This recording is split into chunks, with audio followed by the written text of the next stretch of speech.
Okay, it's time for a Nazca alien mummy update. So get in here. This is Jack with Cosmic Road. I talk about UFOs and the paranormal. Please like and subscribe and let me know what you think in the comments below. Okay, I love the Nazca mummy case. I mean, this is UFO disclosure, guys. This is huge.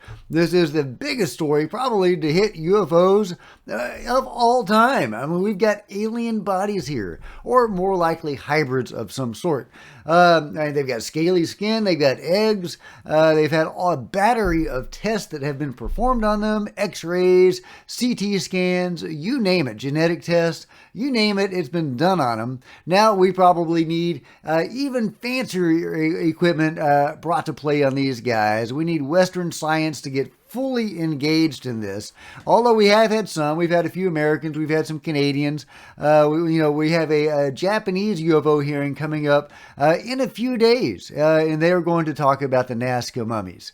So we do have other countries starting to get engaged in this, other than just Mexico. But what Mexico has done is hugely important. UFO disclosure may have just begun, guys, in a serious way, revealing bodies, and it will have begun in Mexico. Technically, of course, it began in Peru, but Peru seems to be covering this up. Although I say that, but Peru is having its own hearing soon, so we will see if they become more transparent about all this.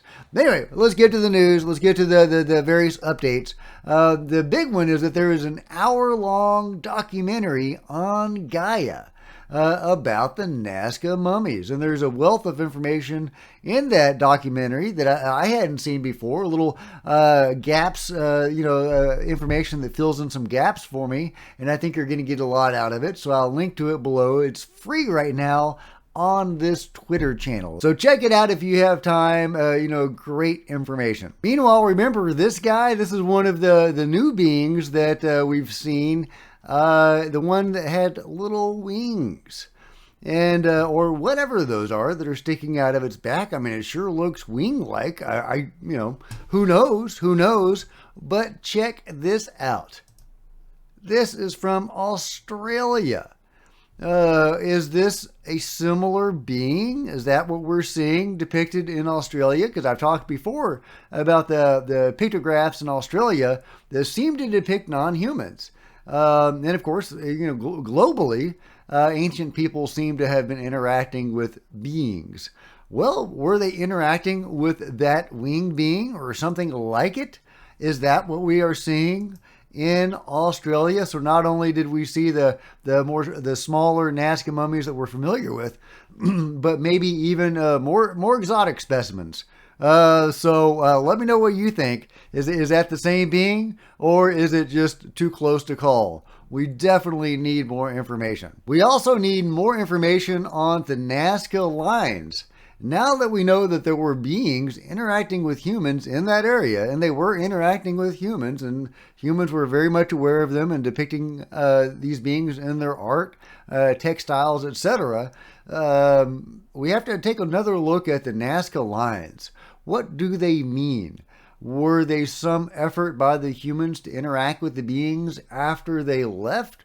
Were the beings directing them to do this, to communicate with the mothership that abandoned them? Or, what is the story behind the Nazca lines, and what significance do the Nazca lines play in the greater scheme of things now that we know the ancient peoples of that region were indeed interacting with beings? Here's an x-ray. Here's the pyramid with writing on it. I've shown this before, but here's some closer shots of the writing itself. What is that? Was that human language? Did the ancient Incas leave that writing? I don't know. Is this alien language? What is this?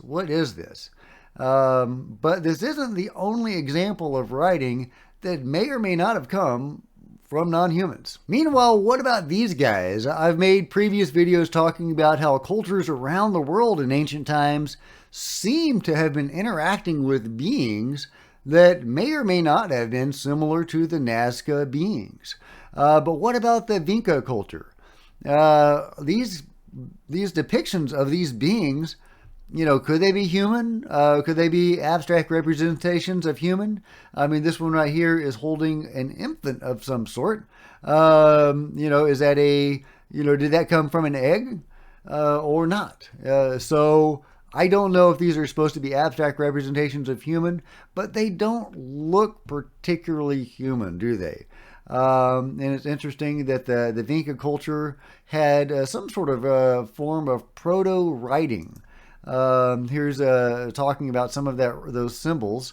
The Vinca symbols or designs among those old European Danube script, because they were along the Danube, they were a set of untranslated symbols found on Neolithic era artifacts from the Vinca culture. Whether this is one of the earliest writing systems or simply symbols of some sort is heavily disputed. They have sometimes been described as an example of pre-writing or proto-writing. Who was this enigmatic civilization that dominated parts of Europe?